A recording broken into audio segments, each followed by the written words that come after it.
Welcome back. So do you know who Robert L. Peters is? How about Robin Ware or JRB Ware?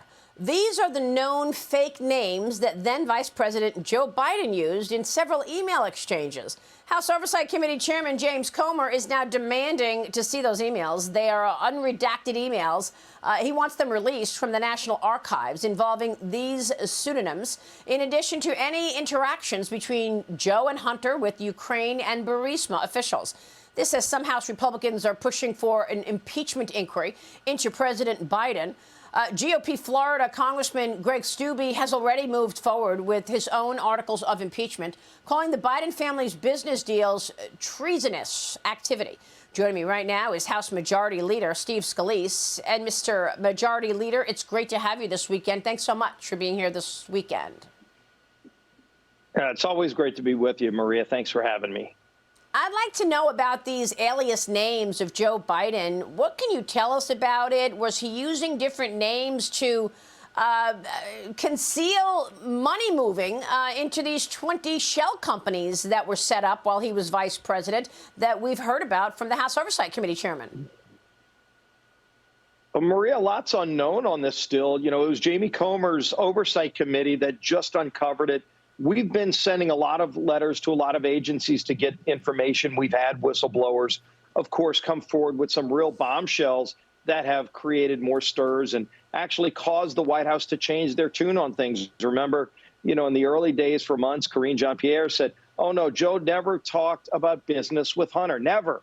And she said it over and over and over again until we had whistleblowers come forward and said, not only did he talk business with Hunter, he went to dinners and lunches and coffees with business people that he was dealing with, and including foreign governments. And then the next day, mysteriously, the White House changed their tune and said, well, he wasn't in business. And so I think you're going to see on the pseudonym, why would a president of the United States, or in this case, when Joe Biden was vice president of the United States, have fake names that he was using on his documents? We've uncovered this just recently, going through some of our back and forth with the National Archives. And again, Comer's committee has been digging to get this information. Now that we have it, and I think they would deliberately set it up to make it harder for you, me, the media, the Congress to find out any of this information. Well, we're now finding it out. And as we find it out, we're going to go back and look under more pseudonyms, look under this pseudonym. But it begs the question, why did Joe Biden use fake names? We know he used fake companies. All the shell corporations, a shell corporation is a fancy term for a fake corporation. And he was using dozens of them to hide over $20 million of payments to his family, not just Hunter Biden, his whole family. So there's a lot of dirty smelling corruption around all of this. And we're going to keep digging. We've got the Attorney General coming before Jim Jordan's committee on September 20th. And I think a lot of people are going to be interested in what he has to say. We have subpoenas out to a number of other FBI agents, but we still have more whistleblowers coming forward, Maria. And they're the ones that have really given us the true background, because as we're hearing one side of a story from some of these federal agencies, the whistleblowers are telling us a different tune. And then when we get people under oath and we confront them with what the whistleblower said, they change their tune. Everybody's changing their story. The White House is. Some of these federal agencies are. You know who's not changing their story? The whistleblowers, Maria.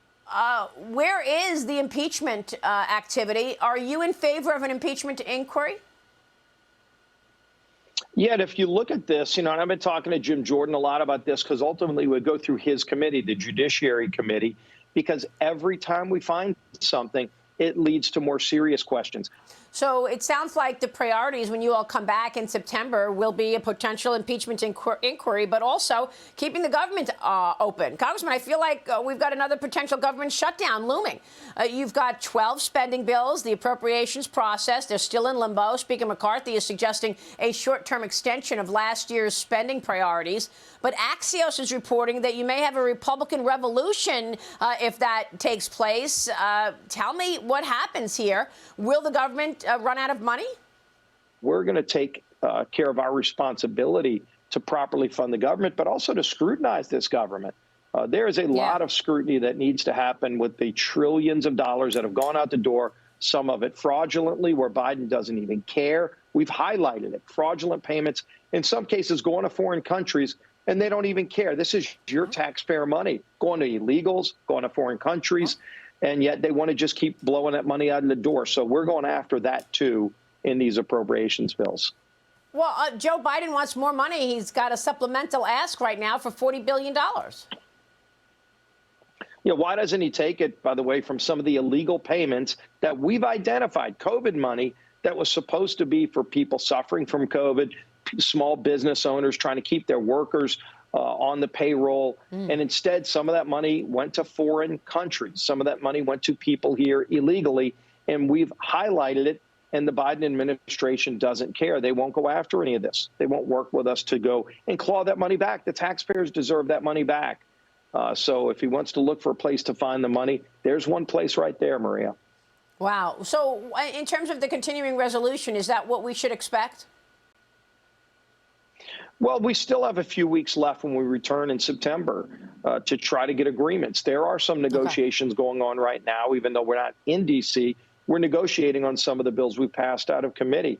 If the Democrats want to work with us on reining in government spending and on getting some of these federal agencies under control who are out of control, then we have an opportunity to get some of that done right now. If they want to defend the status quo, we're going to have a big fight coming in a few weeks.